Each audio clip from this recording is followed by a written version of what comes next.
Welcome to the Nerf Report. Welcome back to the Nerf Report. Thank you, everybody, for joining us. No, I'm filming my show for the YouTube.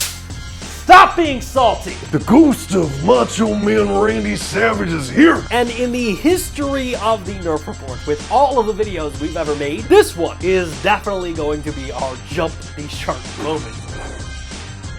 Hey, welcome back to the Nerf Report. My name, of course, is Bryant. We've got a great show lined up for you this week. We get visited once again by the ghost of Stadia Games and Entertainment as Hideo Kojima announces a brand new game for Xbox Cloud Gaming. Skull and Bones has officially been rated for Google's cloud gaming platform. We have some very high hopes for PlayStation's upcoming Pro Controller, and we are joined by none other than Unit 2 Games to talk about their game, Crayta, coming to Facebook Cloud Gaming. All of this and much, much more on this week's episode of Nerf Report. Are you listening? All right, it looks like we got 3 pages of news this week. So for those of you out there who enjoyed our 5-pager, 50-minute episode last week, you're going to be disappointed this week. Jumping into our first story, let's talk about the ghost of Stadia Games and Entertainment. Believe it or not, it has almost been a year and a half since Stadia Games and Entertainment has closed. And recently I was watching old videos and I came across this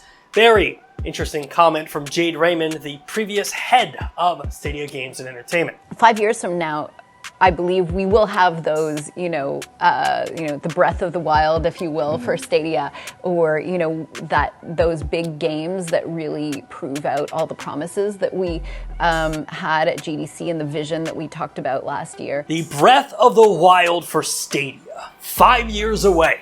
Now keep in mind, that video is 2 years old, so even from today, we would still be 3 years away from seeing the epic Breath of the Wild style video game on Google Stadia. Except, we gotta face the reality. Stadia Games and Entertainment is dead, and we will never see this game. However, following recent announcements, we are now starting to see other projects that Stadia Games and Entertainment were working on that are appearing randomly throughout the industry as ghosts in a Charles Dickens novel. And probably the biggest one of the past week was during the Xbox Showcase. In case you missed it, Xbox had a massive event last weekend in which they held their Bethesda Xbox Showcase. They announced new games, new titles coming to cloud gaming, along with the reveal that Hideo Kojima will be partnering with Xbox Game Studios to create an episodic horror game on Xbox Cloud Gaming. In the announcement, Kojima revealed that this will be a never-before-seen experience where, with Microsoft's cutting-edge cloud technology and the change in the industry's trend, it has now become possible to challenge myself to make this never-before-seen concept. And this is important because after Stadia Games and Entertainment was shut down by Phil Harrison, VGC reported that Phil Harrison was pitched on a potential Kojima innovative episodic horror game for Stadia Cloud Gaming. This game would embrace the potential power of Google Stadia, however, according to VGC, was ultimately rejected by Phil Harrison. Now, for what it's worth, Stadia did issue a comment to VGC about this, in which they said, "We talk to partners all the time in situations that don't result in a project or even a proposal. This is very common. Speculating the two parties that speak regularly in the industry leads to proposals or otherwise is inaccurate." Which is kind of a weird comment, because when I first read it a year ago, I was like, well, there it is. Kojima never pitched the game, but Stadia never denies the fact that Kojima pitched them the game. They're just like, this happens all the time. What's new? But feeding into this rumor even more, you have Jade Raymond, the former head of Stadia Games and Entertainment, posting a photo at Kojima Productions saying, "Highlight of my trip to Japan, tour of Kojima Productions and preview of the game, another masterpiece." And adding more fuel to the fire, Hideo Kojima followed that up with saying, "Thanks Jade Raymond for visiting our studio." Now, I tried to do a little journalism this week and reach out to Kojima Productions and asked, hey, is the game that was announced at Xbox initially the game that was supposed to be at Google Stadia?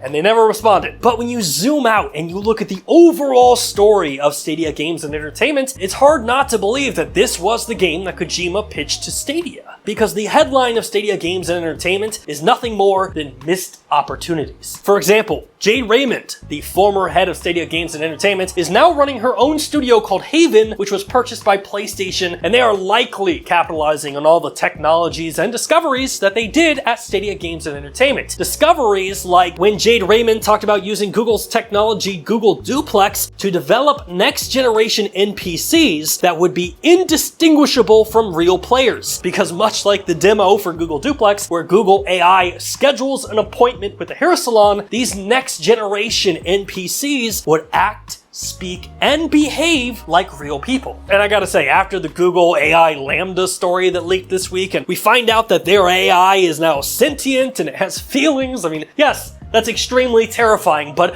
I, for one, would love to see it put into a video game. Imagine walking up to an NPC and instead of him being like, "Would you like a quest?" you walk up and you're like, "Hey, Gary," and he's like, "Not today, Bryant. I don't know, I just woke up on the wrong side of the bed and I'm questioning my existence. What happens when the game is off?" And then you come to the breaking news of the story with Supermassive Games. You may remember that back in 2020, Stadia announced a partnership with Harmonix and Supermassive, where both studios would be creating exclusive content for the platform. Now, that announcement was in 2020, and since then, there has been zero, nothing, null, nunca, coming from either Stadia and Supermassive. And I know what you're thinking. Maybe you're just not asking them. I have asked them. I've reached out to Supermassive at least 5 times via DM and 5 times via email. I reached out to Google Stadia and the response that I got back said, "I need to refer you back to the blog post on February 1st. And in case you're wondering, that's the blog post about the closing of Stadia Games and Entertainment, where we mentioned we would not be investing further into bringing exclusive content beyond any near-term planned games, or maybe touch base with those publishers and developers to ask them about their IP and game." Now, as I mentioned, we have a little bit of breaking and developing news, as Axios is now quoting a source who is claiming that the brand new Supermassive game, The Quarry, was supposed to be the Stadia exclusive title. To build on this, Axios is quoting a Take-Two representative that said Supermassive Games was looking for a publishing partner as the project came to completion. And honestly, for a game of this scale to come this close to completion and not have a publishing partner is kind of weird, unless your publishing partner got shut down mid-development. That would definitely make sense. And the reason this is a big deal for me is, let me read you the description of The Quarry. The studio describes it as breaking new ground across interactive storytelling and technology to create a truly visceral teen horror experience. So when you tie in everything Jade Raymond was doing and everything Hideo was doing and Supermassive Games and you put a bow on it, you get never before seen concepts, cutting edge cloud technology, groundbreaking advancements in storytelling and technology, NPCs powered by Google Duplex. I mean, the breath of the wild for Stadia sure sounds like it could have been a mind-blowing experience. Now, the good news of this is Stadia Games and Entertainment obviously is dead, but the ideas and the people who were pushing the boundaries and working on these ideas haven't given up. And I, for one, will be extremely excited to see Kojima's work on Xbox Cloud Gaming. I can't wait to be seeing what Jade Raymond is doing at Haven and how she pushes the boundaries over there. And for Father's Day, I'm probably going to be checking out The Quarry this weekend. All the while just staring at the ghost of Stadia Games and Entertainment and realizing the huge missed opportunity. Alright, moving on to our next story. PlayStation reportedly is bringing out a brand new Pro controller. This story comes from Tom Henderson at Try Hard Guides, who is reporting that PlayStation is about to release a PlayStation 5 Pro controller, which will feature removable analog sticks and rear paddle triggers. Which, if this is true, I mean, that's really exciting. Xbox has always had their Elite controller, and while I love the DualSense controller, there's definitely improvements that I think could be made upon that. But if I had my wish, there's like one big thing that I would love to see PlayStation do with this Pro controller, and that's implementing Wi-Fi cloud support. Back in 2019, Sony filed a patent for Wi-Fi support in their controllers, and with the brand new PlayStation Plus overhaul and services like Game Pass, Stadia, GeForce, all starting to appear on televisions without needing a console, I have to assume that the days of us seeing PlayStation Plus on a Sony TV are probably coming right around the corner. So to have a controller that would communicate directly to the PlayStation Cloud servers, just like the Amazon Luna or the Google Stadia controller, I mean, that would be a huge deal for PlayStation. Now, Tom Henderson didn't have a release date per se, but he did state that the controller will be revealed at the end of June. All right, next up, we have a story from our friends over at Stadia Source. Skull and Bones was rated for Google Stadia in Brazil. Now, if you haven't seen this game, do yourself a favor, study up, because I am very hyped about this game. Essentially, the game is this dope-looking pirate MMO that, honestly, since it was first announced back in 2018, has just changed drastically. But that being said, the 2018 trailer for this game, I still say, hands down, best video game trailer that's ever released at E3. Now, the big takeaway obviously here is that Sea of Thieves is being rated for Stadia so cloud gamers can get to play this game when it releases. But another narrative that I've seen kind of pop up since this announcement is that we have yet another game being rated for Stadia in Brazil. So a bunch of Brazilian players are like, oh my God, Google Stadia is coming. However, if you're in that camp, I would definitely say let's kind of temper your expectations, because recently I was talking with an indie developer who had their game rated for Google Stadia in Brazil, and he informed me that Brazil has an all-in rating system. So you submit your game, and essentially the rating boards rates that game for every single platform, even if it's not coming to that platform. The other thing to point out is that recently Google registered trademarks for Stadia on Brazil's INPI, leading to the same player base being like, Stadia's coming right around the corner, let's get excited. And I reached out to Stadia for a comment on this, and they did say nothing really to share here other than we regularly file for trademarks, and it isn't indicative of action being taken. So unfortunately, I understand not the news that Brazilian cloud gamers are looking for. You're just gonna have to wait a little longer, but for the rest of us, we can at least get excited by the fact that potentially Skull and Bones, the biggest pirate game that I am excited about, could be coming to Google Stadia. Which brings us to our final story, and staying in the cloud gaming ecosystem, Amazon Luna has a brand new game. That's right, Riptide GP Renegade, which is a water hydro jet racing game filled with death-defying stunts and neck-breaking speeds, is now available on Luna's family channel. Riptide GP also features a single-player career mode where you can unlock new vehicles, playable characters, and much more. Multiplayer options for Riptide GP include 8-player online matches and 4-player split-screen co-op. Now, as far as reviews go, currently Riptide GP Renegade has a 75 on Metacritic, a 7 out of 10 from Nintendo Life, and a 73 on OpenCritic. And I dug into the story a little more because it's been a while since I've kind of looked at the overall library of Amazon Luna Family, and right now, Luna Family has over 47 games that you can stream to your tablets, smartphones, computers, laptops, your Fire TVs, whatever you're using in the Amazon ecosystem. And the cool thing about Luna Family is that every single game will be rated E for everyone, so you don't have to worry about blood and gore and sex and violence and all the other cool things that gamers like me love. But for all of that, 47 family-friendly games can be yours for $5.99 a month. A killer value, and granted, my kid is nowhere near ready to be playing games, but if Luna Family is around as she gets to that age, this is definitely something that I'm going to be investing in. All right, and joining us this week is a very special guest, a friend of the show. I feel like I have to say this is the third time this developer has come on the show. AJ from Unit 2 Games, the studio behind Crayta. AJ, thank you so much for being here. Very good to be here. Yeah, a lot has changed since we last spoke. Last time Unit 2 was on the show, you guys were going free to play, and you were going to the Epic Games Store. Since then, you are now part of Meta, so you're a Facebook company, and you are now on Facebook Cloud Gaming. How has that been internally for the company? It's been absolutely crazy. It's like you said, so much has been happening, and this is even the biggest thing that could have happened to us so far. So yeah, things internally are just super exciting. Every single day we sort of can't quite believe this is happening to something. To us, it's really awesome. It's definitely for everyone in the company, it's the biggest thing that's really ever happened to them. So yeah, lots happening, big exciting stuff coming, and yeah, hopefully more to come in the future. Yeah, it's a very exciting time, and there's people who are familiar with what Crayta is, but I have to assume you coming to Facebook Cloud Gaming has caused some interest for new players. So how do you define Crayta to those new players? Yeah, Crayta is a big collaborative creation game platform where we sort of democratize creation really. So anyone from any level, beginner to advanced, chance can create on the platform. And we have this thing where we big on standing on the shoulders of giants. So people who are much more advanced creators can publish things for smaller, more new creators to download and use and learn from. So it's a nice sort of cyclic system that sort of happens. And everything is done in game.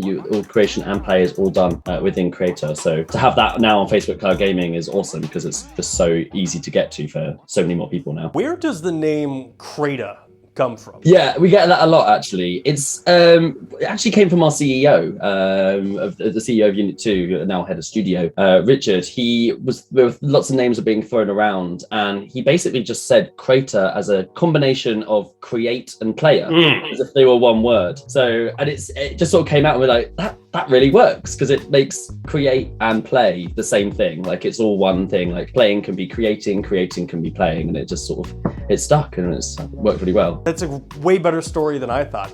What was yours? We have accent differences, right? And when you say the word creator or creator, we say creator in the States, but in UK sometimes if you say creator fast, it's Crayta.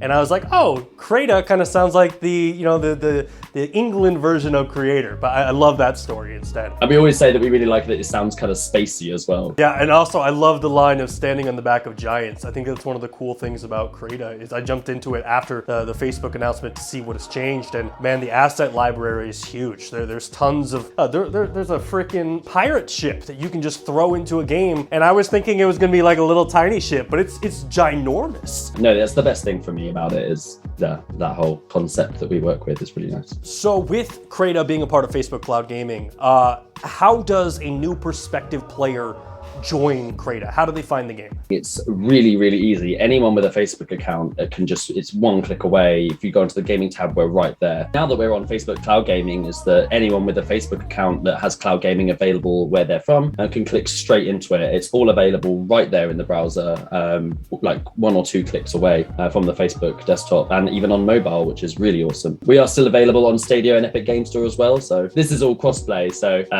people who are playing on Facebook will still be playing alongside our Stadia and Epic players. Now you mentioned Google Stadia. When the game launched there, we saw some Stadia exclusive features, specifically where you could take your game, put it in a link, and somebody could immediately jump into the instance. Are we going to see a similar thing on Facebook Cloud Gaming where someone can post a link on their timeline and then jump into that instance, or what are you guys doing on the back end of that? That same sort of process is still available, so you can still create a share link to the direct game that you're in, and that's now available on Facebook as well. You can send that via Messenger and it will show exactly what game it is that you're linking to with a nice little unfurl, and you can jump straight in with people just exactly the same as we have with Stadia. Now, last week there was a video with the announcement that you guys are now part of Facebook Cloud Gaming where the team at Unit 2 got to play with Mark Zuckerberg. What was that like? What was that like to have this just ginormous person that everyone's aware of that's had an impact on the world jump into your game and play with you? That was something else. Like, even when we heard that might even be an inkling of a possibility, even that was enough to just blow our minds. The fact that one of the most, arguably one of the most talked about and known person in the world is playing Crayta. It was really awesome, and to see him not only playing it but also enjoying it. Everything we've heard back is that he absolutely loves the platform and loves how possible it is. And he talks in the video about that's where he sort of started that gaming, and I think he kind of really brought that back to him. But yeah, to see our colleagues and our community members, Kay and Jaikos, playing alongside him that made it all feel very, very real and very surreal at the same time. Yeah, I can't imagine he has too much free time, but I would love to see what Zuckerberg could create in an engine like Crayta. That would be fascinating. Definitely honored to have him play it, yeah. Going back to the Facebook conversation, obviously a big push for Meta right now is the metaverse. And ever since the first trailer that I saw with Crayta, I've always kind of felt that was the perfect example of what the metaverse could be. You have user-created content and everybody can kind of get together. And now that you're throwing the social side of Facebook into that, has there been internal talks at Unit 2 of what your role will be like in the future of the metaverse, or what you guys are planning? It's interesting because I think even before, like way before the Facebook acquisition, the Meta acquisition, we were always very metaversey anyway. I think we always had that vision for us, the idea that creation and play is in the same place, and you can link that and share it across the internet for people to come and join you. So to come and then join with a company that's put so much of its efforts and time and money into the metaverse and the future of that. It just felt like the perfect pairing. And as you say, like that kind of metaverse feel is very common within Crayta. So yeah, the future of us with Meta, and we are part of the metaverse org within Meta, so we really hope that the future has something really cool in the integration of all different stuff there. I think we're really excited to see where that's going to go, really. So within Crayta itself, how many games have been created within the actual game so far? We are actually just over 4,500 creations within Crayta now, and that's obviously games, galleries, showcases, everything, because people don't just make games in Crayta. But yeah, so really large amount, and we hope that even more will come along now. And you guys are still doing game jams, right? I think I saw on Twitter earlier this week that there's actual game jams going on. Can you touch on that a little bit? That's not stopped. We were doing them before, but now we've got really big prizes behind them. So we've actually just about to finish one today, actually. We've got a build jam going on under the theme Treasure Hunt. So we sort of challenge people to make packages for other community members in ways that fit that theme, sort of maps and ways to find things. But yeah, we're doing one of those every single month with up to 50,000 prize pool, and maybe bigger ones coming soon in the future as well. Has there been anything that you guys released something and then somebody created and you're like, how the heck did you do this? That does happen to me almost every week sometimes, I swear. But the really cool one that happened recently is, I don't know if you've seen, but along with Curse Galleons, we launched mesh scaling. I knew that people would run with it, but some of the things that I just would not have even thought. Like my favorite one I saw recently is someone's created a art gallery by squashing the meshes down to 2D and creating like abstract art in a gallery space. That was really cool. Really clever use of it. And people putting things up to the max level of the mesh, and it just takes over the entire. Yeah, people are really talented. And every single week there's something that I'm like, how? Now, on top of mesh scaling, the other thing that was recently added was NPCs, correct? So this is our first pass at NPCs. We've just added them, so they're a very early sort of version of them. So we hope that a lot more will come in the future. But we've already seen people, the main thing that people use is it populates the maps so much. Like people make these huge maps, and if only, say for example, there's someone enters it alone, it feels a lot more alive. There's people there for shopkeepers, whereas before people were using like the scarecrows and such. We've now got actual characters, our wonderful skins, which all of them are available to use. So yeah, that's the first thing that people have been doing. But already within a week of them being released, people were creating army hordes that chased you, bots to join you to fight alongside while you're waiting for other players. Recently, we saw some people create a whole team of people racing against you, and you have to beat the NPCs to win. Even at this early version of NPCs, people have really run with it. So yeah, exciting to see what more we do with them in the future. With it coming to Facebook, one of the big things that I noticed was that it feels like this might have been the first time that Crayta got custom touch controls for mobile players, correct? Well, we had an early version of it with Stadia, obviously. So Stadia, we had mobile, and they had a really sort of quite intuitive mobile controls. But yeah, we've now coming onto Facebook cloud gaming, but we obviously know that a lot of people play that on their mobile, so we've optimized that quite heavily now. They come up sort of automatically when you put your controls in, and the buttons appear depending on which ones you've got inputted. But it's definitely a lot more optimized now, so mobile gamers will enjoy it a lot more. Every single time you guys come on the show, I have to ask this question because as a fan of Crayta, it's been something that I've been paying attention to since the very beginning.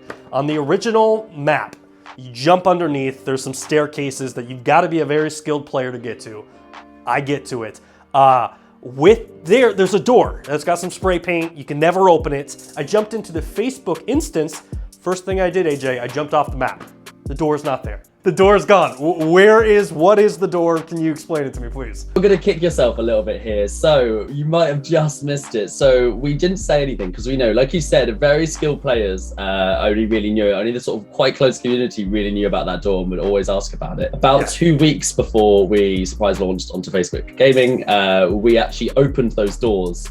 And there was a portal inside those doors to the new hub, which if you jump into the version of Crayta now, is the hub that you'll see now. So we said nothing about it. We didn't promote it anywhere. We teased it a little bit on some socials. But yeah, we did open that door. We always imagined that door would be, when it did open, that it would be a big step in where Crayta was going on its journey. And we thought this felt like the right thing, that it's a whole new platform, a whole new design hub. It felt like the right thing for finally those those famous doors to open. But we wanted only the people that really cared and really knew. But you just missed it. I know you're a busy man. But I guess in the sense of me jumping into the new portal, I can just imagine that I'm going through the door to experience what was behind it. Well, AJ, I appreciate you coming on, and I appreciate everything that you and the team at Unit 2 do to create this game and to create a wonderful game for creators out there.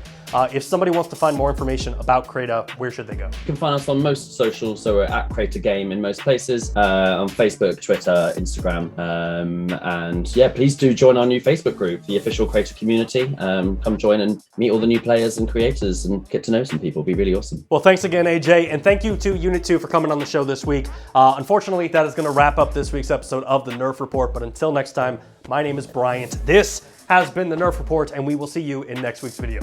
Thanks so much. Hey, thanks again for checking out our channel. If you like what you saw and you want to see more content just like it, which who wouldn't, hit the subscribe button right there. And while you're down there, hit the like button. Maybe even consider becoming a Nerf Report best friend, just like the people listed down below did. In fact, don't you want to see your name there? I know I do.